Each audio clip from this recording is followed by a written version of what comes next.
तो आज की वीडियो में हम देखने जा रहे हैं कि जो लेआउट स्टूडियो है वो कैसे काम करता है और इसका यूज हमें कब करना है, और इसी के साथ जो लेआउट स्टूडियो के सभी टूल्स है उन्हें हम एक एक करके देखेंगे कि ये टूल्स कैसे वर्क करते हैं और इनका यूज हमें कब करना है। तो चलो स्टार्ट करते हैं। तो लेआउट स्टूडियो किस काम आता है? ये काम आता है जब भी आपको मल्टीपल पेज पे एक ही साथ काम करना होता है। आपको अगर कोई बुक डिजाइन करनी हो, कोई मैगजीन डिजाइन करनी हो या फिर कोई डॉक्यूमेंट डिजाइन करना हो, तब आप लेआउट स्टूडियो का यूज करें, क्योंकि लेआउट स्टूडियो बनाई इसीलिए है कि आप मल्टीपल पेज पे एक ही साथ काम कर पाओ। इसमें जो हमें टूल्स मिलते हैं, जो फीचर मिलते हैं, वो हमारे काम को काफी आसान बना देते हैं जब भी हम बहुत सारे पेज पे एक ही साथ काम करते हैं। अब हम देखेंगे कि लेआउट स्टूडियो को हमें सिलेक्ट कैसे करना है। तो सबसे पहले आपको एफिनिटी को ओपन करना है। ओपन करते ही आपके सामने ये वाला डॉक्यूमेंट पैनल शो होगा और इस डॉक्यूमेंट पैनल पे एक प्लस का निशान आपको शो हो रहा होगा। इस प्लस के निशान पे आपको क्लिक करना है। क्लिक करते ही जो हमारा डॉक्यूमेंट पैनल है वो पूरी तरीके से ओपन हो जाएगा। आपको यहाँ पर अलग अलग डॉक्यूमेंट साइज देखने को मिलेगी और राइट साइड में आपको डॉक्यूमेंट प्रॉपर्टी देखने को मिलेगी। यहाँ से आप अपनी मर्जी का डॉक्यूमेंट क्रिएट कर पाओगे जो भी आपको चाहिए। तो एग्जाम्पल के तौर पर मैं यहाँ से A4 साइज का जो ये डॉक्यूमेंट है इसे सिलेक्ट करता हूँ। इसे सिलेक्ट करने के बाद आपको राइट साइड में आना है और यहाँ पर आपको नीचे की तरफ जाना है। यहाँ पर आपको एक ऑप्शन दिखेगा मल्टी पेज का ऑप्शन, और इस मल्टी पेज के ऑप्शन को आपको सिलेक्ट करना है। इसे सिलेक्ट करने से फायदा क्या होगा? फायदा ये होगा जब भी आप इस डॉक्यूमेंट को क्रिएट करोगे, क्रिएट डॉक्यूमेंट के बटन पे क्लिक करके, तो आपका जो ये डॉक्यूमेंट है वो डायरेक्ट ओपन होगा लेआउट स्टूडियो के अंदर। मल्टी पेज के अंदर एक ऑप्शन है जिसका नाम है नंबर ऑफ पेजेस। मान लो कि आपको एक बुक डिजाइन करनी हो जिस बुक के अंदर 10 पेज है, तो अगर यहाँ पर आप 10 लिखते हो और फिर आप क्रिएट डॉक्यूमेंट के बटन पे क्लिक करोगे तो आपके ऑटोमेटिक 10 पेज क्रिएट हो जाएंगे। आपको क्रिएट करने की जरूरत नहीं पड़ेगी। मल्टी पेज के अंदर एक और ऑप्शन है जिसका नाम है फेसिंग पेज। तो फेसिंग पेज किस काम आता है? अभी आप देखिए कि ये अभी सिलेक्ट नहीं है। अगर मैं क्रिएट डॉक्यूमेंट के बटन पे क्लिक करूंगा तो जो मेरे 10 पेज है उन एक के नीचे एक शो हो गए। अगर मैं स्क्रॉल करता हूँ तो देखिए जो मेरे 10 पेज है वो एक के नीचे एक शो हो रहे हैं। लेकिन अब मैं क्या चाहता हूँ कि जो बुक होती है, बुक में हमें एक साथ 2 पेज दिखते हैं, लेफ्ट और राइट पेज। तो वैसे ही मैं चाहता हूँ कि मेरे यहाँ पर पेज शो हो। तो उसके लिए हम क्या करते हैं, फेसिंग पेज के ऑप्शन को ऑन करते हैं। उसकी मदद से हमें एक के बगल में एक पेज शो होता है। अगर अब मैं यहाँ से फेसिंग पेज को ऑन करता हूँ और वापस क्रिएट डॉक्यूमेंट के बटन पे क्लिक करता हूँ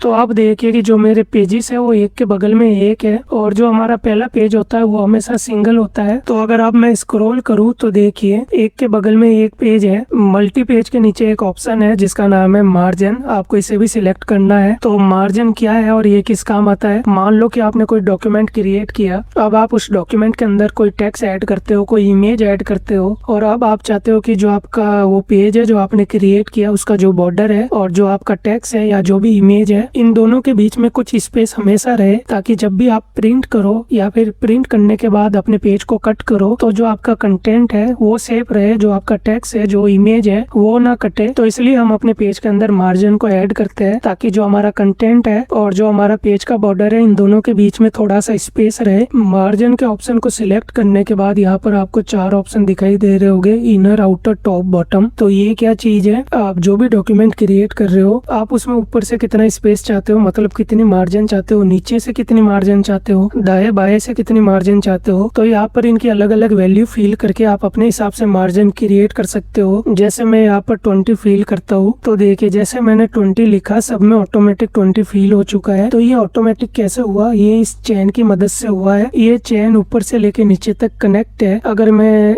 किसी में भी कोई भी वैल्यू चेंज करूंगा तो सब में ऑटोमेटिक होगी। जैसे इसमें मैंने वैल्यू चेंज की तो देखिए सब में ऑटोमेटिक हुई।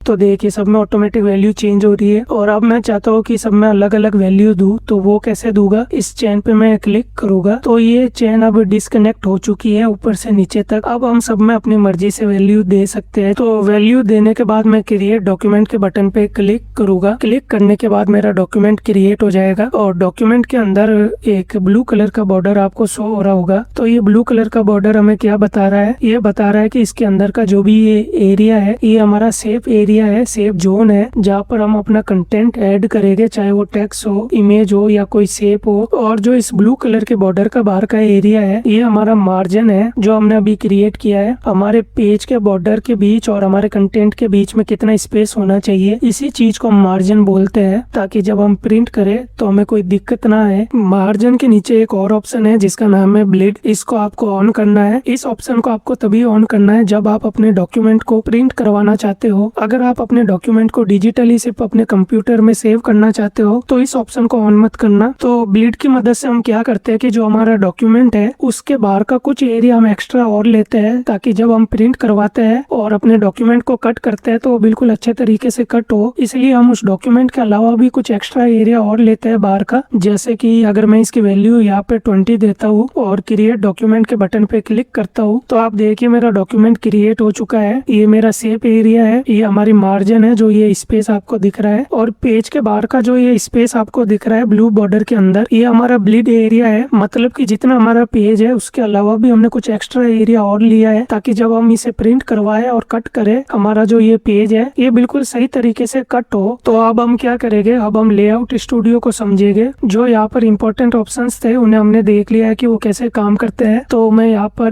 पेज क्रिएट करता हूँ और लेआउट स्टूडियो के अंदर हम एंटर करते हैं। तो मैं मल्टी पेज के ऑप्शन को ऑन करूंगा, यहाँ से फेसिंग पेज के ऑप्शन को भी ऑन करूंगा। और मेरे को 10 पेज चाहिए तो मैं यहाँ पर 10 वैल्यू डालूंगा। और मार्जिन को मैं ऑन करूंगा, ब्लीड को भी मैं ऑन करूंगा और फिर क्रिएट डॉक्यूमेंट के बटन पे मैं क्लिक करूंगा।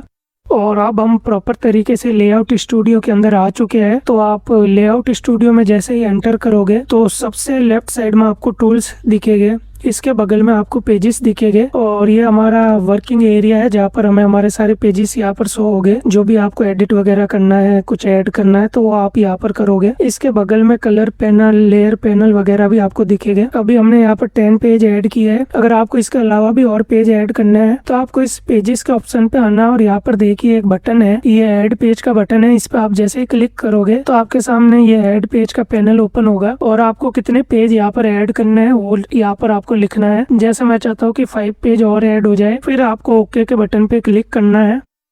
और अगर अब मैं नीचे स्क्रॉल करूं तो देखिए 10 पेज थे, ये 11, 12, 13, 14, 15 तो 5 पेज और ऐड हो चुके हैं। टोटल 15 पेज हो चुके हैं। और हमने फेसिंग पेज को सिलेक्ट किया था इसलिए एक के बगल में एक पेज है। इसके अलावा अगर आपको किसी पेज की डुप्लीकेट कॉपी बनानी है तो आपको उस पेज को यहाँ से सिलेक्ट करना है, जैसे ये मैंने किया। जैसे ही मैंने इस पेज को सिलेक्ट किया, इसके चारों तरफ ब्लू बॉर्डर आ गया। इसका मतलब ये है कि ये पेज सिलेक्ट है। और इसके बाद ऊपर एक बटन आपको दिखेगा जिसका नाम है डुप्लीकेट सिलेक्टेड पेज। अगर आप इस पे क्लिक करते हो तो इसकी जो डुप्लीकेट कॉपी है वो बन जाएगी। और अगर आपको कोई भी पेज डिलीट करना है तो यहाँ पर देखिए डिलीट का ऑप्शन भी है। जो भी पेज आप सिलेक्ट करोगे उसे आप यहाँ से डिलीट कर पाओगे। लेआउट स्टूडियो का जो सबसे इम्पोर्टेंट फीचर है वो है मास्टर पेजेस का, जो कि आपको यहाँ पर शो होगा। अगर मैं यहाँ पर क्लिक करता हूँ तो अभी यहाँ पर कुछ भी नहीं है। यहाँ पर हम पेज ऐड करते हैं जिसे हम मास्टर पेज बोलते हैं और इसको हम बिल्कुल एंड में समझेंगे। उससे पहले हम सभी टूल्स को देखेंगे कि ये टूल्स कैसे काम करते हैं, इनका यूज कब करना है। उसके बाद हम समझेंगे कि मास्टर पेज कैसे क्रिएट होता है और उसका यूज हमें कब करना होता है और कैसे करना होता है। लेआउट स्टूडियो में जो सबसे पहला टूल है उसका नाम है मूव टूल। और मूव टूल यूज होता है किसी भी ऑब्जेक्ट को रोटेट, स्केल या मूव करने के लिए। जैसे कि यहाँ पर ये स्क्वायर है, अगर मेरे को इसे मूव करना है तो देखिए मैं कितना आराम से इसे मूव कर पा रहा हूँ। अगर मेरे को इस ऑब्जेक्ट को स्केल करना है तो देखिए मैं कितना आराम से स्केल कर पा रहा हूँ। अगर मेरे को इस ऑब्जेक्ट को रोटेट करना है तो देखिए मैं कितना आराम से रोटेट कर पा रहा हूँ। तो ये चीजें होती है मूव टूल की मदद से। और जब आप मूव टूल को सिलेक्ट करते हो तो यहाँ पर एक डॉक्यूमेंट सेटअप करके ऑप्शन है। इसकी मदद से आप अपने डॉक्यूमेंट को किसी भी टाइम चेंज कर सकते हो। उसकी जो प्रॉपर्टी है, जैसे आपको मार्जिन चेंज करना हो, ब्लेड चेंज करना हो, आपका डॉक्यूमेंट की जो साइज है उसे चेंज करना हो तो आप किसी भी टाइम कर सकते हो। जैसे ही आप इस डॉक्यूमेंट सेटअप के बटन पे क्लिक करोगे, और ये ऑप्शन आपको तभी दिखेगा जब आप मूव टूल को सिलेक्ट करोगे। तो जो अगला टूल है वो है नोट टूल। और नोट टूल को हम तब समझेंगे जब हम पेन टूल को समझेंगे। अभी अगर मैं नोट टूल को आपको समझाऊंगा तो आपको अच्छे तरीके से समझ नहीं आएगा, इसलिए जब हम पेन टूल को समझेंगे तब हम नोट टूल का यूज देखेंगे कि नोट टूल कैसे काम करता है। जो अगला टूल है वो है फ्रेम टेक्स्ट टूल। इसे सिलेक्ट करने के बाद आप अपने माउस के कर्सर कर्सर को देखिए ये चेंज हो चुका है। तो ये टूल कैसे काम करता है, कहीं पर भी आपको क्लिक करना है और अपने माउस को इस तरीके से ड्रैग करना है। आपको जितने एरिया में टेक्स्ट चाहिए वहां तक आपको ड्रैग करना है। जैसे मान लो कि मेरे को इतने एरिया में टेक्स्ट चाहिए, तो अब मैं जो भी टेक्स्ट इसके अंदर लिखूंगा वो इस बॉक्स के अंदर ही रहेगा, इससे बाहर नहीं जाएगा। और मैं जब चाहूँ इस बॉक्स की जो साइज है उसे चेंज कर सकता हूँ। जो इसके अंदर जो टेक्स्ट होगा वो ऑटोमेटिक अरेंज हो जाएगा। और अगर मैं इस बॉक्स पे राइट क्लिक करता हूँ और यहाँ पर एक आपको ऑप्शन मिलेगा जिसका नाम है इंसर्ट फिलर टेक्स्ट। अगर मैं इस पे क्लिक करता हूँ तो देखिए यहाँ पर बाय डिफॉल्ट जो टेक्स्ट है वो फिल हो चुका है। अब अगर मैं इस बॉक्स की जो साइज है उसमें कुछ चेंजेस करूँ तो आप देखिए जो टेक्स्ट है अंदर का वो ऑटोमेटिक अरेंज हो रहा है। और इस फ्रेम टेक्स्ट टूल की जो प्रॉपर्टी है वो आपको यहाँ पर ऊपर शो हो रही होगी। जैसे कि अगर मेरे को इसका फॉन्ट चेंज करना है तो मैं क्या करूँगा, पूरे टेक्स्ट को सिलेक्ट करूंगा और जो ये पहला ऑप्शन है ये है फॉन्ट का ऑप्शन। तो यहाँ से मैं अपनी मर्जी की जो फॉन्ट मेरे को चाहिए वो मैं ले लूंगा। जो इसकी फॉन्ट स्टाइल है वो चेंज हो चुकी है। और अगर मेरे को अब इस टेक्स्ट की जो फॉन्ट साइज है वो बढ़ानी है तो मैं यहाँ पर क्लिक करूंगा और यहाँ से जितनी साइज मेरे को चाहिए मैं ले लूंगा। और भी यहाँ पर कई प्रॉपर्टी है, आपको एक एक करके देखना है कि ये प्रॉपर्टी कैसे काम करती है। अब सपोज करो कि मैंने इस फ्रेम टेक्स्ट टूल की जो साइज है वो पूरी बढ़ा दी यहाँ तक। अब मैं चाहता हूँ कि जहाँ पर ये टेक्स्ट खत्म हुआ है इससे आगे का जो टेक्स्ट है वो मेरा इस पेज 2 में स्टार्ट हो। तो वो कैसे होगा, वो सिंपल है। आपको क्या करना है, आपको यहाँ पर भी जो फ्रेम टेक्स्ट टूल है इसकी मदद से इस तरीके से एक फ्रेम क्रिएट करनी है। देखिए मैंने यहाँ पर कर दी है। और इसके बाद मैं क्या करूँगा, जो ये वाला फ्रेम टेक्स्ट है इस पे मैं क्लिक करूँगा। क्लिक करते ही आपको यहाँ पर एक छोटी सी एरो दिखाई दे रही होगी। इस एरो पे आपको क्लिक करना है। जैसे ही आप इस एरो पे क्लिक करोगे तो आपकी जो ये फ्रेम है ये पूरी सिलेक्ट हो चुकी है। अब मुझे क्या करना है, अब मुझे जो मेरी दूसरी वाली फ्रेम है इस पर आना है और इस पे क्लिक करना है। जैसे ही मैं इस पे क्लिक करूंगा तो इसके आगे का जो टेक्स्ट है वो यहाँ पर कंटिन्यू हो चुका है। तो इस तरीके से आप एक पेज से दूसरे पेज में जो टेक्स्ट है कंटिन्यू कर सकते हो फ्रेम टेक्स्ट टूल की मदद से। और अगर आपको टेक्स्ट का कलर चेंज करना है तो आपको सिंपल टेक्स्ट को सिलेक्ट करना है और यहाँ पर देखिए कलर पैनल है, यहाँ से आप जो भी कलर चाहते हो वो आप सिलेक्ट कर सकते हो। अब सपोज करो कि जो आपका ये पेज है आप चाहते हो कि आपको ये ऐसा दिखे, बिना मार्जिन के दिखे, बिना ब्लीड और बिना जो ये टेक्स्ट की फ्रेम आ रही है चारों तरफ, इसके बिना आप पेज को देखना चाहते हो तो वो कैसे करोगे। तो उसके लिए सबसे ऊपर यहाँ पर एक बटन है, देखिए यहाँ पर आपको दिख रहा होगा, ये है प्रीव्यू मोड का बटन। अगर आप इस पे क्लिक करते हो तो आपका पेज बिना मार्जिन, बिना ब्लीड और बिना फ्रेम के दिखेगा कि वो एक्चुअल में कैसा दिख रहा है। और इस पे आप वापस क्लिक करोगे तो आपको वापस मार्जिन और ब्लीड के साथ शो होगा। अगला टूल है टेबल टूल। और टेबल टूल का यूज होता है टेबल क्रिएट करने के लिए अपने डॉक्यूमेंट के अंदर। जैसे आप टेबल टूल को सिलेक्ट करोगे तो आपका माउस का कर्सर है वो चेंज हो जाएगा और आप कहीं पर भी क्लिक करके अपने माउस को ड्रैग करोगे तो वहाँ पर टेबल एक क्रिएट हो जाएगी। तो देखिए यहाँ पर कितना आराम से मैंने एक टेबल क्रिएट कर दी। और यहाँ पर 4 कॉलम है और 18 रो है, लेकिन मैं चाहता हूँ कि 3 कॉलम हो और 3 रो हो। तो वो मैं कैसे करूँगा, यहाँ पर बिल्कुल एंड में देखिए एक बटन है, एरो का बटन। अगर मैं अपने माउस को इसके ऊपर ले जाता हूँ तो मेरे माउस का कर्सर चेंज हो चुका है। अब मैं अगर क्लिक करके इस तरीके से ड्रैग करूँगा अपने माउस को तो देखिए जो कॉलम है वो कम होते जा रहे हैं। तो इस तरीके से आप कॉलम को बढ़ा और घटा सकते हो। जैसे कि मेरे को 3 कॉलम चाहिए, ठीक वैसे ही बटन यहाँ पर नीचे भी आपको शो होगा। तो इसकी मदद से आप रो को हैंडल कर सकते हो। अगर मैं अपने माउस के कर्सर को इसके ऊपर ले जाऊँ तो मेरे माउस का कर्सर चेंज हो चुका है। अब अगर मैं क्लिक करके अपने माउस को ड्रैग करूँ तो देखिए मैं अपनी मर्जी से यहाँ पर जितनी रो मेरे को चाहिए उतनी मैं रख सकता हूँ। जैसे कि मेरे को 3 रो चाहिए। इसके अलावा यहाँ पर एक पॉइंट आपको दिख रहा होगा, अगर मैं इस पॉइंट पे क्लिक करके इस तरीके से अपने माउस को ड्रैग करूँ तो आप देखिए जो हमारी टेबल है ये स्केल हो रही है। और अगर आप मेरे को जो ये टेबल के सेल है इनकी विड्थ और हाइट इंक्रीज करनी है तो वो मैं कैसे करूँगा, यहाँ पर देखिए एक पॉइंट आपको दिख रहा होगा, इस पे अपने माउस को ले जाना है। क्लिक करके इस तरीके से नीचे की तरफ ड्रैग करोगे तो आप इसकी हाइट अरेंज कर पाओगे। और यहाँ पर भी एक पॉइंट है, इसकी मदद से आप विड्थ को जो है अरेंज कर पाओगे, सेल की जो विड्थ है उसको। इसके अलावा अगर आपको किसी भी सेल का कलर चेंज करना है तो आपको उस सेल पे अपने माउस को ले जाना है। क्लिक करके अपने माउस को इस तरीके से ड्रैग करना है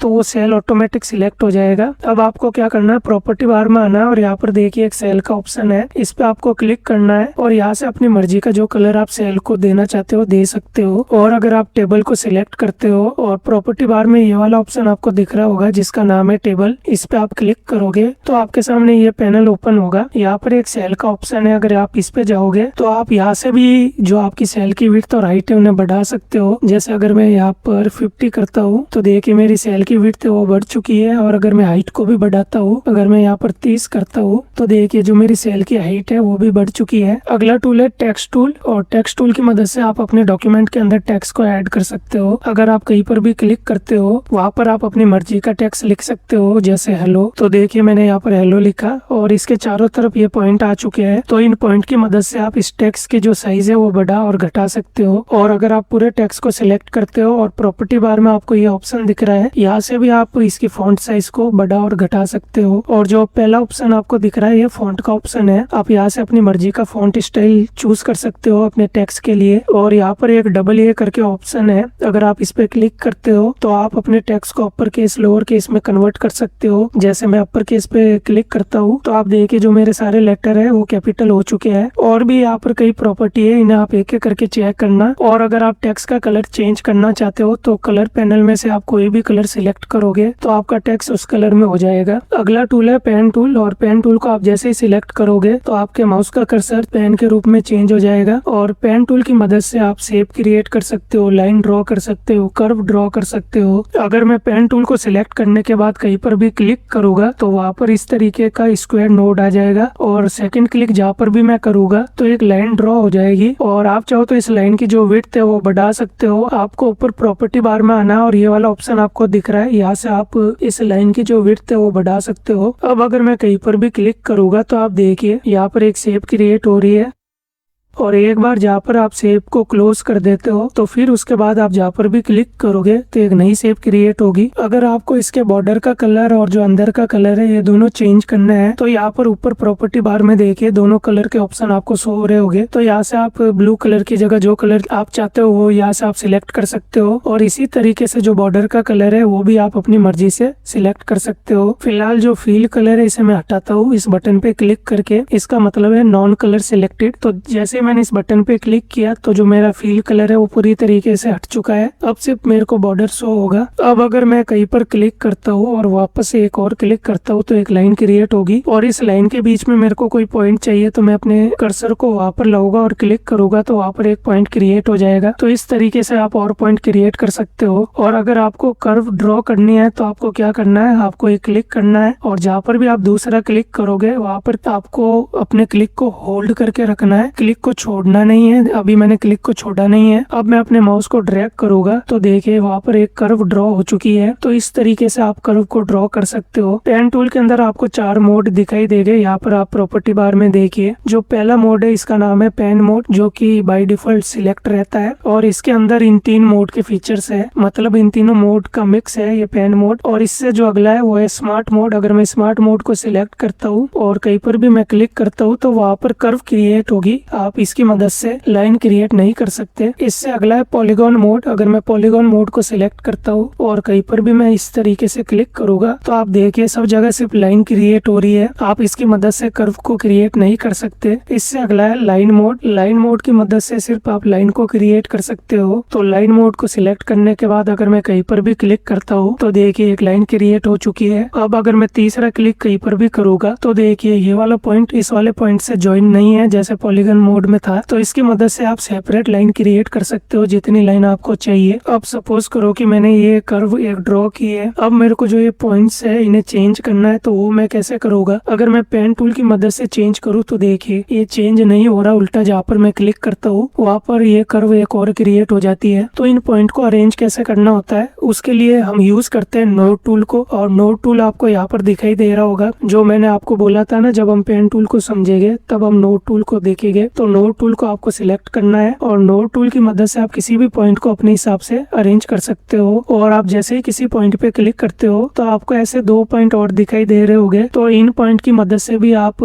इस कर्व के अंदर चेंजेस कर सकते हो। और जैसे ही मैं एक पॉइंट को चेंज करता हूँ तो दूसरा पॉइंट भी ऑटोमेटिक चेंज होता है। लेकिन मैं चाहता हूँ कि अगर मैं इस पॉइंट को चेंज करूँ, ये वाला पॉइंट चेंज नहीं होना चाहिए, तो वो मैं कैसे करूँगा। तो इसके लिए मैं क्या करूँगा, अपने कीबोर्ड पे जो Alt की है उसे होल्ड करके रखूंगा। और अब अगर मैं इस पॉइंट में कुछ भी चेंजेस करता हूँ तो आप देखिए जो दूसरा वाला पॉइंट है वो अपनी जगह पर ही है, उसमें चेंजेस नहीं हो रहे। अब देखिए मेरा यहाँ पर पेन टूल सिलेक्ट है। अब अगर मेरे को नोट टूल को सिलेक्ट करना है तो मैं क्या करूँगा, मैं अपने कीबोर्ड पे जो कंट्रोल की है उसे होल्ड करके रखूंगा। अगर मैं उसे होल्ड करके रखता हूँ तो मेरा देखिए नोट टूल में कन्वर्ट हो चुका है पेन टूल, और मैं जो भी चेंजेस करना चाहता हूँ कर सकता हूँ। और अगर अब मैं कंट्रोल को हटाता हूँ तो वापस मेरा जो टूल है पेन टूल में कन्वर्ट हो चुका है। तो जो अगला टूल है वो है शेप टूल। अगर शेप टूल पे आप क्लिक करते हो तो आपके सामने कई सारी शेप शो होगी। तो यहाँ पर अलग अलग तरीके की शेप है, जो शेप आपको चाहिए आप यहाँ से सिलेक्ट करो और यहाँ पर सिंपल इस तरीके से ड्रॉ कर दो। जैसे अभी बाय डिफॉल्ट स्क्वायर सिलेक्ट थी तो यहाँ पर स्क्वायर ड्रॉ हो चुका है। अगर मैं स्टार को सिलेक्ट करता हूँ और यहाँ पर इस तरीके से ड्रॉ करता हूँ तो देखिए स्टार ड्रॉ हो चुका है। और आप इनका कलर भी चेंज कर सकते हो कलर पैनल में से। और जो भी यहाँ पर आपको शेप दिखाई दे रही है ये शेप सिंपल शेप नहीं है। अगर आप किसी भी शेप को सिलेक्ट करते हो तो वहाँ पर आपको इस तरीके के लाल पॉइंट दिखेंगे, रेड कलर के पॉइंट। तो आप इन पॉइंट की मदद से इस शेप में चेंजेस कर सकते हो अपने हिसाब से। और इसके अलावा अगर आप प्रॉपर्टी बार में जाते हो और यहाँ पर इस ऑप्शन पे क्लिक करते हो जिसका नाम है प्रीसेट, तो यहाँ से भी आप इस शेप को चेंज कर सकते हो। जैसे कि मैं इस पे क्लिक करता हूँ तो देखिए मेरी शेप उस शेप में चेंज हो चुकी है। जो अगला टूल है वो है पिक्चर फ्रेम रेक्टेंगल टूल। और ये टूल किस काम आता है, मान लो कि आपने कोई बुक डिजाइन की और उस बुक में आपने कंटेंट लिख दिया, मतलब जो टेक्स्ट वगैरह है, पैराग्राफ है वो आपने लिख दिया। लेकिन अब आपको इमेज ऐड करनी है, लेकिन आपको नहीं पता कि आपको कौन सी इमेज वहाँ पर लगानी है, क्योंकि अभी आपने सोचा नहीं है कि कौन सी इमेज में सिलेक्ट करूं। तो इस प्रॉब्लम को सॉल्व करने के लिए यहाँ पर हम इस टूल का यूज करते हैं जिसका नाम है पिक्चर फ्रेम रेक्टेंगल टूल। तो इस टूल की मदद से हम क्या करते हैं, जहाँ पर हमें इमेज चाहिए वहाँ पर हम इस तरीके से एक पिक्चर फ्रेम को ड्रॉ कर देते हैं। और जब बाद में हम कोई इमेज सिलेक्ट कर देते हैं तो वो इमेज हम इस पिक्चर फ्रेम की जगह रिप्लेस कर देते हैं। और जैसे ही आप कोई पिक्चर फ्रेम को यहाँ पर ड्रॉ करोगे तो इसके प्रॉपर्टी बार में देखिए एक रिप्लेस इमेज करके बटन है। अगर आप इस पे क्लिक करते हो तो आप अपनी मनचाही जो भी इमेज है जो आप लगाना चाहते हो वो यहाँ से सिलेक्ट कर सकते हो। जैसा कि मैं ये मेरी इमेज सिलेक्ट करता हूँ और ओपन के बटन पे क्लिक करता हूँ तो आप देखिए पिक्चर फ्रेम के अंदर जो मेरी इमेज है बिल्कुल अच्छे तरीके से आ चुकी है। और इसके अलावा आप इस पिक्चर फ्रेम के अंदर इस इमेज को एडजस्ट भी कर सकते हो। जैसे कि आप इस पिक्चर फ्रेम में देखिए यहाँ पर ये एरो का बटन दिख रहा है। अगर आप इस एरो के बटन पे क्लिक करते हो और इस तरीके से अपने माउस को मूव करते हो तो आप देखिए जो इमेज है आप इसे मूव कर पा रहे हो इस पिक्चर फ्रेम के अंदर। और यहाँ पर ऊपर एक रोटेशन का बटन भी है, अगर आप इस पे क्लिक करते हो तो आप अपनी इमेज को इस तरीके से रोटेट भी कर सकते हो। और सबसे नीचे यहाँ पर एक स्लाइडर है, इस स्लाइडर की मदद से आप अपनी इमेज को जूम इन और जूम आउट भी कर सकते हो। और आपका जब भी मन हो आप इस पिक्चर फ्रेम की जो विड्थ है, हाइट है, इन्हें भी चेंज कर सकते हो। तो ये टूल काफी काम का टूल है। जब आपको समझ नहीं आता कि कौन सी इमेज मैं यहाँ पर लगाऊं तो वहाँ पर आप सिंपल पिक्चर फ्रेम लगा के छोड़ दो और बाद में अपनी मर्जी की जो भी इमेज आप सिलेक्ट करते हो उस पिक्चर फ्रेम पे आप वो इमेज लगा सकते हो। और हमारे पास दो पिक्चर फ्रेम के टूल है। पहला तो आपने ये देख लिया रेक्टेंगल पिक्चर फ्रेम टूल, और दूसरा है हमारा एलिप्स टूल। ये भी सेम ऐसा ही है, बस इसकी मदद से आप अपनी इमेज को सर्कल के रूप में लगा सकते हो।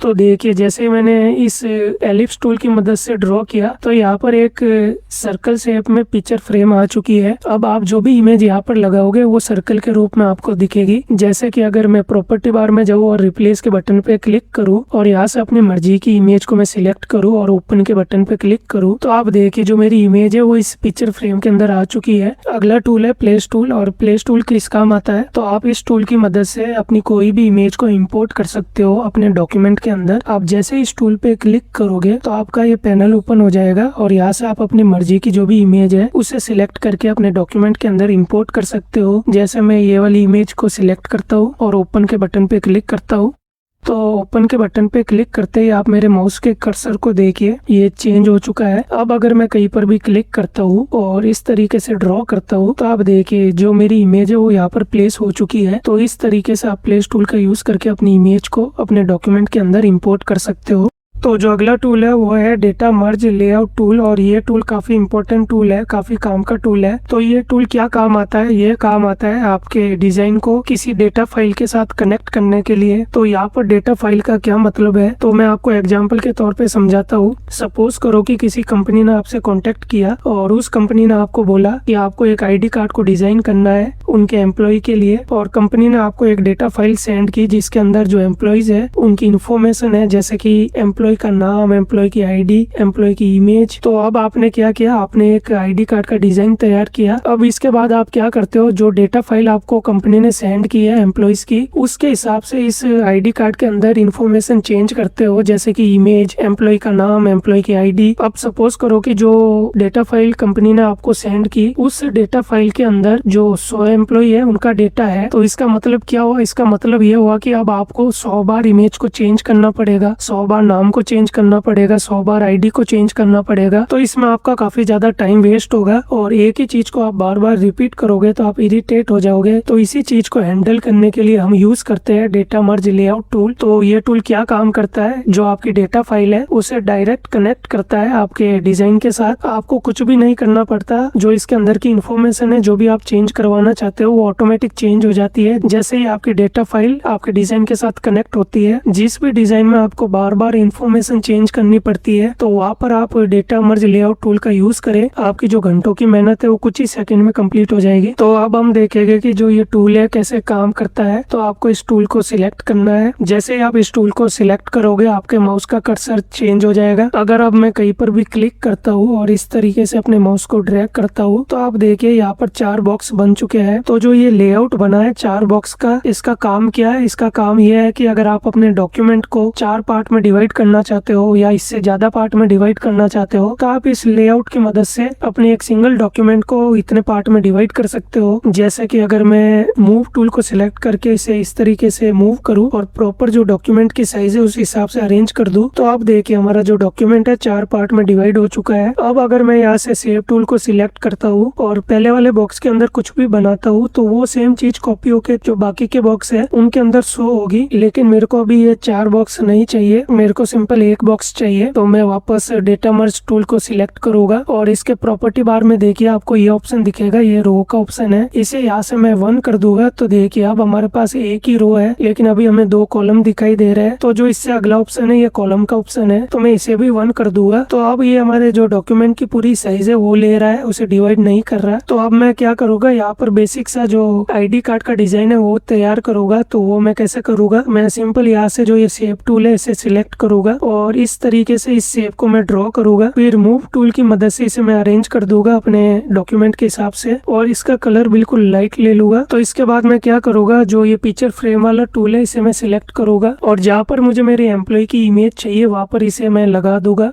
तो जो एम्प्लॉय है उसकी फोटो यहाँ पर लगेगी और इसके बाद मैं क्या करूंगा, टेक्स्ट टूल को सिलेक्ट करूंगा और यहाँ पर सिंपल लिखूंगा नेम और इसके बाद इस टेक्स्ट की जो साइज है इसे मैं बढ़ा दूंगा। मैं सिंपल सा डिजाइन तैयार कर रहा हूँ ताकि आपको आराम से समझ आ जाए और मैं अपने कीबोर्ड पे कंट्रोल की को होल्ड करके रखूंगा और इस टेक्स्ट को इस तरीके से ड्रैग करूंगा तो ये कॉपी हो जाएगा। आपको कंट्रोल की होल्ड करके रखना है, फिर आपको क्लिक हटाना है और उसके बाद कंट्रोल की हटाना है और यहाँ पर मैं सिंपल लिखूंगा आईडी। तो अब मैं क्या करूंगा, जो फ्रेम टेक्स्ट टूल है इसे सिलेक्ट करूंगा और इसे यहाँ पर इस तरीके से ड्रॉ कर दूंगा। तो यहाँ पर हमारा एम्प्लॉय का नाम आ जाएगा। अब मैं मूव टूल को सिलेक्ट करूंगा और इसे अरेंज कर दूंगा। अब मैं कंट्रोल की को होल्ड करूंगा और इसे इस तरीके से नीचे की तरफ ड्रैग करूंगा तो इसका भी कॉपी बन जाएगा और यहाँ पर हमारी जो एम्प्लॉय की आईडी है वो आ जाएगी। तो अब हमारा जो आईडी कार्ड है वो डिजाइन हो चुका है। अब हमें क्या करना है, अपने डेटा के हिसाब से यहाँ पर एम्प्लॉय का नाम, एम्प्लॉय की आईडी और एम्प्लॉय की इमेज चेंज करनी है, लेकिन वो हम करेंगे डेटा मर्ज टूल की मदद से। तो मैं एक बार आपको डेटा फाइल दिखाता हूँ जो मैंने क्रिएट की। तो यहाँ पर आप देख सकते हो 3 कॉलम है, नेम, आईडी और इमेज, और उनके नीचे जो हमारे एम्प्लॉय है उनके नाम है और यहाँ पर एम्प्लॉय की आईडी है और एम्प्लॉय की इमेज का एड्रेस यहाँ पर है। अब आपको इस फाइल को सेव करना है, जिस भी फोल्डर में आप रखना चाहते हो रखो। अब आपको विंडोज के ऑप्शन में जाना है और यहाँ पर क्लिक करना है। क्लिक करने के बाद यहाँ पर एक लेआउट का ऑप्शन दिखेगा, इस पे आपको जाना है और यहाँ से डेटा मर्ज का ऑप्शन दिखेगा, इसे सिलेक्ट करना है। सिलेक्ट करते ही आपके सामने ये पैनल ओपन होगा डेटा मर्ज का। तो यहाँ पर लिखा है ऐड डेटा फाइल, इस पे आपको क्लिक करना है। तो आप इस पे जैसे ही क्लिक करोगे आपका ये पैनल ओपन होगा और आपने जहाँ पर भी अपनी फाइल सेव की है उस फाइल को वहां से सिलेक्ट करना है और ओपन के बटन पे क्लिक करना है। जैसे ही आप ओपन के बटन पे क्लिक करोगे तो आपकी फाइल यहाँ पर लोड हो जाएगी। हो सकता है कि जो ये डेटा मर्ज का पैनल है आप में ऐसा दिखे और आप स्क्रॉल कर रहे हो तब भी कुछ नहीं हो रहा, तो आपको क्या करना है, अपने माउस को बिल्कुल नीचे ले जाना और इस तरीके से इसे ड्रैग करना है तो ये पूरी तरीके से ओपन हो जाएगा। तो मैं क्या करूंगा, अपनी ये इमेज फ्रेम फ्रेम है इस पे क्लिक करूंगा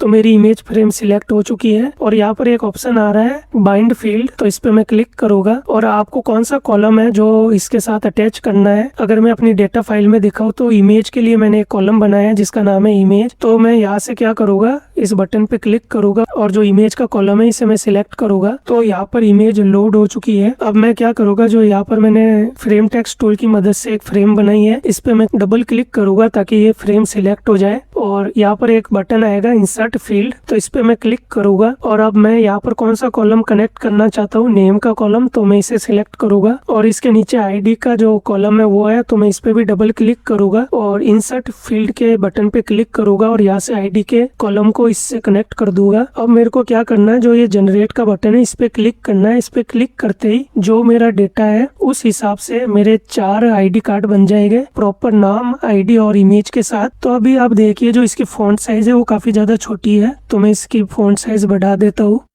और इसकी भी मैं फॉन्ट साइज यहाँ से बढ़ा देता हूँ। अब मैं जनरेट के बटन पे क्लिक करूंगा और जनरेट के बटन पे क्लिक करते ही आप देखिए जो मेरे 4 आईडी कार्ड है वो बन चुके हैं। यहाँ पर आप देखिए पेजेस के ऑप्शन में, और यहाँ से मैं क्या करूंगा, इसे क्रॉस कर दूंगा डेटा मर्ज के पैनल को। अब मैं ऊपर की तरफ स्क्रॉल करूंगा तो आप देखिए जो मेरा आईडी कार्ड है 4 के 4 वो यहाँ पर बन चुके हैं और मैं इन्हें किसी भी टाइम इनमें चेंजेस कर सकता हूँ। जैसे ये इमेज है, अगर मेरे को इसके अंदर चेंजेस करना है तो मैं इस पर डबल क्लिक करूंगा जिससे हमारी इमेज की फ्रेम है वो सिलेक्ट हो जाएगी। अब मैं इस इमेज को एडजस्ट कर सकता हूँ अपने हिसाब से, और अगर मेरे को नाम में चेंजेस करना है तो वो भी मैं कर सकता हूँ। तो कितनी आसानी से मैंने यहाँ पर 4 आईडी कार्ड बना दिए। अगर 100 आईडी कार्ड होते तो वो भी बड़े आराम से बन जाते, मेरे को कुछ भी नहीं करना पड़ता। मेरे को सिंपल उस डेटा फाइल को कनेक्ट करना पड़ता अपने डिजाइन के साथ और उसके बाद सारी इन्फॉर्मेशन ऑटोमेटिक फिल हो जाती। तो जैसे ही आप जनरेट के बटन पे क्लिक करते हो तो यहाँ पर एक अलग पैनल बन जाता है और उस पैनल में आपको आपकी जो आईडी कार्ड है वो शो हो गए, और जो हमारा एक्चुअल पैनल है वो ये वाला है जहाँ पर हमने बेसिक डिजाइन बनाया था, तो वो सेम ही रहेगा, उसमें कुछ भी चेंजेस नहीं होगा। तो जो अगला टूल है वो है वेक्टर क्रॉप टूल, और वेक्टर क्रॉप टूल की मदद से आप किसी भी इमेज, किसी भी शेप, किसी भी टेक्स्ट को क्रॉप कर सकते हो। जैसे कि यहाँ पर एक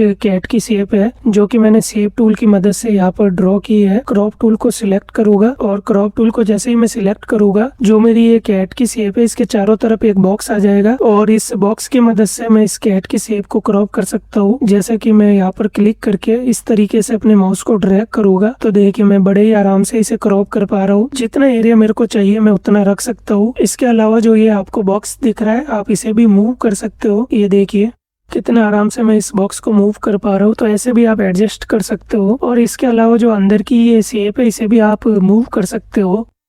जब भी आप वेक्टर क्रॉप टूल का यूज करते हो तो आप लेयर पैनल में देखो कि जो हमारी शेप है इसके ऊपर एक मास्क लेयर लग चुकी है। अगर मैं इसे हाइड करता हूँ तो आप देखिए जो मेरी शेप है वो पहले जैसी हो चुकी है। तो इसका मतलब क्या है, इसका मतलब ये है कि जब भी आप वेक्टर क्रॉप टूल का यूज करके किसी भी शेप को, किसी भी इमेज या किसी भी टेक्स्ट को क्रॉप करते हो तो उसके ऊपर एक लेयर लग जाती है जिसे हम मास्क लेयर कहते हैं। और अगर आप उस लेयर को डिलीट करते हो तो आपकी जो शेप है वो पहले जैसी हो जाएगी। तो किसी भी टाइम आप अपनी शेप को पहले जैसा कर सकते हो। तो जो अगला टूल है वो है फिल टूल, और फिल टूल की मदद से आप अपने डॉक्यूमेंट के अंदर ग्रेडियंट क्रिएट कर सकते हो, मतलब कि मल्टीपल कलर क्रिएट कर सकते हो। अगर आपको अपने बैकग्राउंड या किसी ऑब्जेक्ट के अंदर मल्टीपल कलर्स चाहिए, एक ग्रेडियंट चाहिए, तो आप इस टूल की मदद से वो चीज क्रिएट कर सकते हो। आप इस टूल को जैसे ही सिलेक्ट करोगे तो आपके माउस का कर्सर चेंज हो जाएगा। अब अगर मैं कहीं पर भी क्लिक करता हूँ कुछ भी नहीं होगा। क्यों? क्योंकि ये एक डॉक्यूमेंट है, यहाँ पर कोई ऑब्जेक्ट नहीं है, इसलिए इस टूल का यूज यहाँ पर हो नहीं रहा। अगर मैं लेयर पैनल में जाता हूँ और ये वाला बटन आपको दिख रहा है पिक्सल लेयर का, अगर इस पे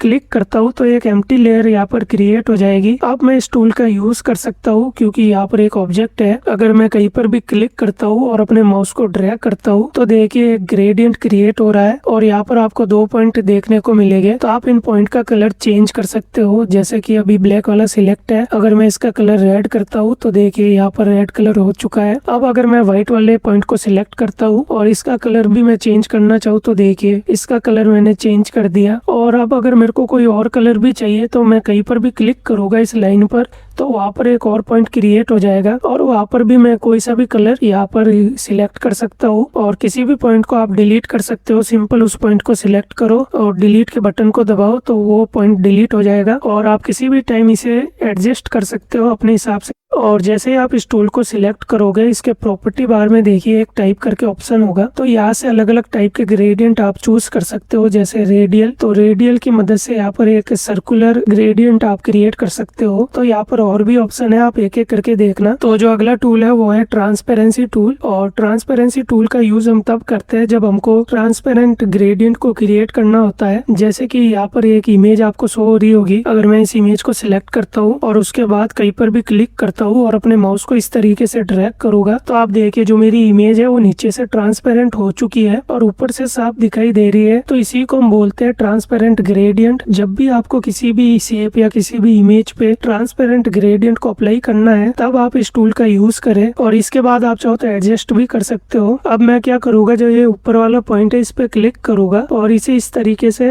एडजस्ट करूंगा।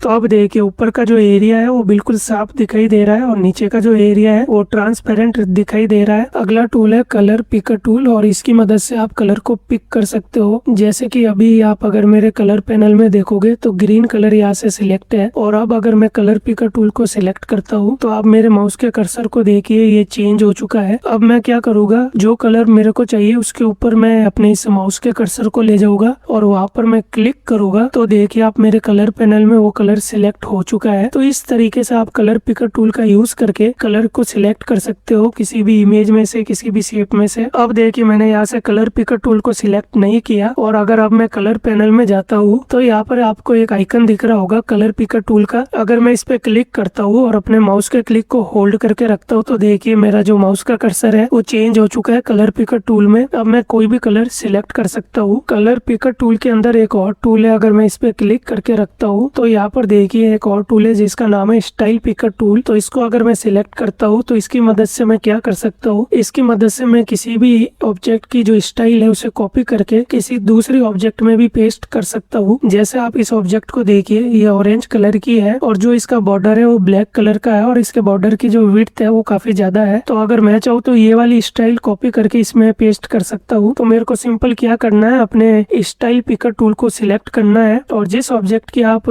स्टाइल को कॉपी करना चाहते हो उस पे अपने माउस को ले जाओ और वहां पर आप क्लिक करो। क्लिक करते ही आप अपने माउस के कर्सर को देखो वो चेंज हो चुका है। इसका मतलब ये है कि इसने ये वाली स्टाइल कॉपी कर दी। अब मैं अपनी दूसरी ऑब्जेक्ट के ऊपर अगर अपने माउस के कर्सर को ले जाता हूँ और वहां पर मैं क्लिक करता हूँ तो आप देखिए इसने वो स्टाइल यहाँ पर पेस्ट कर दी। तो इस तरीके से आप किसी भी स्टाइल को कॉपी करके पेस्ट कर सकते हो किसी और ऑब्जेक्ट के ऊपर। और अगर अभी भी मैं किसी भी ऑब्जेक्ट के ऊपर क्लिक करूंगा तो वो इस स्टाइल को पेस्ट करता रहेगा। क्योंकि अभी भी हमारा जो ये टूल है ये लोड है इस स्टाइल में। तो इस स्टाइल को अनलोड करने के लिए हमें क्या करना है, ऊपर प्रॉपर्टी बार में जाना है और यहाँ पर एक बटन है अनलोड का, इस पे आप क्लिक करोगे तो अब आप अपने माउस के कर्सर को देखिए ये चेंज हो चुका है। अब इसके अंदर कोई भी स्टाइल नहीं है। तो अभी हमने सारे टूल को कवर कर दिया है और सबसे नीचे आपको ये एरो दिखाई दे रही होगी, अगर आप इस पे क्लिक करोगे तो दो टूल आपको और दिखेंगे। तो ये टूल काफी सिंपल है। अगर मैं व्यू टूल को सिलेक्ट करता हूँ तो इसकी मदद से मैं इस तरीके से अपने जो ये डॉक्यूमेंट है इसे मूव कर सकता हूँ। और जो लास्ट टूल है जिसका नाम है जूम टूल, अगर मैं इस पे क्लिक करता हूँ तो इसकी मदद से मैं क्लिक करके अपने डॉक्यूमेंट को जूम इन और जूम आउट भी कर सकता हूँ। यहाँ पर प्रॉपर्टी बार में देखिए एक स्लाइडर है, अगर मैं इसे इस तरीके से स्क्रॉल करता हूँ तो देखिए जो मेरा डॉक्यूमेंट है वो जूम इन और जूम आउट हो रहा है। और इसी के साथ हमने सभी टूल को देख लिया है कि वो टूल कैसे काम करते हैं। तो अब हम देखेंगे मास्टर पेजेस क्या है और मास्टर पेजेस कैसे यूज होते हैं और इनका यूज हमें कब करना होता है। तो मास्टर पेजेस को समझने के लिए मैं यहाँ पर एक एग्जांपल दूंगा ताकि आपको मास्टर पेजेस अच्छे तरीके से समझ आ जाए। तो सपोज करो कि मैं एक बुक डिजाइन कर रहा हूँ और उस बुक के अंदर 5 पेजेस है, जैसे कि यहाँ पर आपको शो हो रहे होंगे 5 पेज। मैंने पहला पेज क्रिएट किया और पहले पेज का एक बैकग्राउंड कलर यहाँ पर मैंने दे दिया। फिर मैंने इसी पेज की 4 डुप्लीकेट कॉपी बना दी ताकि सब पे जो बैकग्राउंड कलर है वो सेम रहे। और इसके बाद मैंने क्या किया, मैंने हर एक पेज पे कंटेंट लिखना स्टार्ट कर दिया। मतलब कि जो टेक्स्ट मेरे को लिखना था अपनी बुक के अंदर वो मैंने सब सभी पेजेस पे लिख दिया। जो इमेजेस मेरे को ऐड करनी थी वो सारी इमेजेस मैंने अपने पेजेस पे ऐड कर दी और मैंने अपनी जो बुक है 5 पेज की वो पूरी तरीके से कंप्लीट कर दी। अब बुक कंप्लीट होने के बाद मेरे को लगता है कि जो ये बैकग्राउंड कलर है ये मेरे कंटेंट के साथ मैच नहीं हो रहा, इस बैकग्राउंड कलर में मजा नहीं आ रहा, मेरे को ये बैकग्राउंड कलर चेंज करना है। तो मैं क्या करूंगा, अब मैं हर एक पेज को सिलेक्ट करूंगा और सभी पेज का जो बैकग्राउंड कलर है वो चेंज करूंगा। अभी तो मेरी बुक के अंदर 5 पेज है, सपोज करो अगर मेरी बुक के अंदर 100 पेजेस होते तो मेरे को क्या करना पड़ता, हर एक पेज को सिलेक्ट करके उसका जो बैकग्राउंड कलर है वो चेंज करना पड़ता, क्योंकि मैंने अपने बुक के अंदर कंटेंट है, जो टेक्स्ट है, जो इमेजेस है वो पहले ही मैंने ऐड कर दी, पहले ही लिख दिया। तो अब अगर मैं इन्हें डिलीट भी करता हूँ और वापस सभी पेज को क्रिएट करता हूँ तो मेरा कितना टाइम वेस्ट होगा, या फिर मैं एक एक करके सभी पेजेस का जो बैकग्राउंड कलर है वो अगर मैं चेंज करता हूँ तब भी मेरा टाइम कितना वेस्ट होगा। तो इसी प्रॉब्लम को सॉल्व करने के लिए हम यूज करते हैं मास्टर पेजेस का। तो मास्टर पेजेस क्या है, मास्टर पेजेस यूज होता है कॉमन डिजाइन को क्रिएट करने के लिए। तो यहाँ पर कॉमन डिजाइन का क्या मतलब है, तो अगर आप ध्यान से इन सभी पेजेस को देखो तो यहाँ पर आपको क्या चीज कॉमन लग रही है, तो आपको यहाँ पर इन सब का जो बैकग्राउंड कलर है वो कॉमन लग रहा होगा। तो इसी को हम कॉमन डिजाइन बोलते हैं कि आपके सभी पेज में कौन सा ऐसा डिजाइन है जो कॉमन हो। जैसे यहाँ पर बैकग्राउंड कलर है, अगर आप कोई बुक डिजाइन कर रहे हो, कोई डॉक्यूमेंट डिजाइन कर रहे हो तो उनमें जो हेडर सेक्शन होता है, जो फुटर सेक्शन होता है वो सेम होता है सभी पेजेस पे। हेडर सेक्शन मतलब जो ऊपर का एरिया होता है जहाँ पर टाइटल होता है, और फुटर सेक्शन मतलब जहाँ पर आपका पेज नंबर लिखा होता है, नीचे का एरिया होता है ये। तो ये आपके सभी पेज पे कॉमन रहता है। तो ऐसे कॉमन डिजाइन को आप एक एक पेज पे ना क्रिएट करें, आप डायरेक्ट क्या करें, आप मास्टर पेज के अंदर आए और यहाँ पर आप वो कॉमन डिजाइन क्रिएट करें और बाद में उस कॉमन डिजाइन को अपने उस पेज के साथ कनेक्ट कर दे जहाँ पर भी आप वो चाहते हो कि कॉमन डिजाइन आपको शो हो। तो अभी आप देखिए मैंने सभी पेज से जो बैकग्राउंड कलर है उसे हटा दिया क्योंकि वो कॉमन था यहाँ पर। तो उस बैकग्राउंड कलर को मैं इन सब पेज पे क्रिएट नहीं करूंगा, मैं डायरेक्ट उसे मास्टर पेज के अंदर क्रिएट करूंगा। तो वो मैं कैसे करूंगा, तो आप मास्टर पेज के पैनल के अंदर जैसे ही आओगे आपको यहाँ पर ये बटन दिखेगा ऐड मास्टर का, तो इस पे आप जैसे क्लिक करोगे तो आपके सामने ये ऐड मास्टर का पैनल ओपन हो जाएगा। तो इस पैनल की मदद से आप मास्टर पेज को क्रिएट कर पाओगे। तो अभी मेरे को बैकग्राउंड के लिए मास्टर पेज चाहिए, तो मैं जो ये नेम है इसका चेंज करूंगा और यहाँ पर लिखूंगा ताकि मेरे को पता चले कि जो ये मास्टर पेज है ये बैकग्राउंड के लिए है। क्योंकि अगर हम कोई बुक डिजाइन कर रहे हैं तो उसके अंदर एक चीज तो कॉमन होगी नहीं, बहुत सारी चीजें कॉमन होगी। तो हर कॉमन चीज के लिए हम अलग से चाहे तो मास्टर पेज बना सकते हैं। तो इसलिए हम मास्टर पेज का नाम रखते हैं ताकि हमें कंफ्यूजन ना हो। और अगर अब मैं नीचे आऊँ तो यहाँ पर आपको पेज लेआउट का ऑप्शन दिखेगा। अगर आपको एक पेज क्रिएट करना है तो आपको ये जो पहला ऑप्शन है इसे सिलेक्ट करना है, तो एक पेज आपको शो होगा। अगर आपको एक के बगल में एक और पेज चाहिए, जैसे यहाँ पर पेजेस में देखिए पेज नंबर 2 के बगल में पेज नंबर 3 है, तो इस तरीके से अगर आपको 2 मास्टर पेज चाहिए तो आप फेसिंग के ऑप्शन को सिलेक्ट करो और जो ये पेज काउंट का ऑप्शन है यहाँ से आप काउंट को बढ़ा सकते हो कि आपको कितने पेज चाहिए, जैसे 3 चाहिए, 4 चाहिए, 2 चाहिए, 1 चाहिए। तो फिलहाल मेरे को एक पेज ही चाहिए तो मैं इस ऑप्शन को सिलेक्ट करूंगा। इसके बाद मैं ओके के बटन पे क्लिक करूंगा। तो ओके के बटन पे क्लिक करते ही आप मास्टर पेज के पैनल में देखिए आपको एक पेज दिखेगा जिसका नाम है बीजी मास्टर। तो अब मैं क्या करूंगा, इस मास्टर पेज के अंदर अपना बैकग्राउंड क्रिएट करूंगा, फिर इस मास्टर पेज को इन सभी पेजेस के साथ कनेक्ट करूंगा। अब अगर मैं अपने इस एरिया में हूँ जो हमारा वर्किंग एरिया है जहाँ पर हमारे सारे पेज शो होते हैं, तो अगर मैं अपने माउस को स्क्रॉल करूँ तो यहाँ पर आप देखिए आपको सभी पेज दिख रहे हैं जो 5 पेज आपने क्रिएट किए, लेकिन आपको मास्टर पेज शो नहीं हो रहा। तो यहाँ पर आपका मास्टर पेज कैसे शो होगा, तो उसके लिए आपको मास्टर पेज को सिलेक्ट करना है और उस पर डबल क्लिक करना है। जैसे ही आप डबल क्लिक करोगे तो जो भी आपका मास्टर पेज है जिस पे आपने डबल क्लिक किया वो आपको यहाँ पर शो होगा। तो देखिए अब हमारा सिर्फ मास्टर पेज शो हो रहा है। और अगर अब मेरे को इन पेजेस में से कोई पेज सिलेक्ट करना हो तो मैं वापस उस पेज पे क्लिक करूंगा और डबल क्लिक करूंगा तो मेरे वो पेज सिलेक्ट हो जाएगा। तो अभी देखिए मेरा मास्टर पेज यहाँ पर शो नहीं हो रहा, मेरे नॉर्मल पेजेस शो हो रहे हैं। तो इस तरीके से आप पेजेस और मास्टर पेजेस के बीच में स्विच कर सकते हो। तो अभी मैं मास्टर पेज को सिलेक्ट करता हूँ। अब मैं अपने इस मास्टर पेज के ऊपर एक बैकग्राउंड क्रिएट करूंगा। तो बैकग्राउंड क्रिएट करने के लिए मैं क्या करूंगा, यहाँ से शेप टूल को लूंगा और शेप टूल में से जो हमारा